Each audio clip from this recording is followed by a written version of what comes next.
ఏంది భయ్యా cinema interval ఉంటది, బుర్ర బుర్ర పాడు మామూలు కాదు అసలు, మొత్తం రక్తపాతమే. వెట్రిమోరియన్ అసలు ఏంది భయ్యా దళం గురించి చాలా బాగా చూపించారనమాట. దళం వాళ్ళు ఏం చేస్తారు, వాళ్ళని రాజులు ఎంతలా అక్కడ ఉన్న ఏమంటారు దొరల పాలన అప్పట్లో ఎట్లా ఉండేది, ఎంత న్యాచురల్ గా ఉందంటే సినిమా. రా అండ్ రస్టిక్ భయ్యా.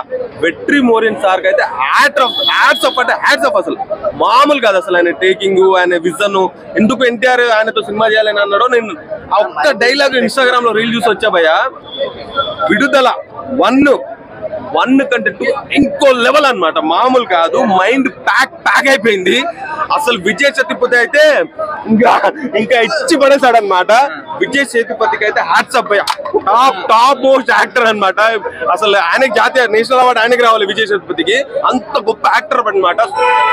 Total A to Z screen play, story, background score, everything the best ఉంది భయ్యా. చాలా న్యాచురల్ ఉంది, నాకు చాలా బాగా నచ్చింది. అండ్ పెద్ద బ్లాక్ బస్టర్ భయ్యా రీసెంట్ టైంలో.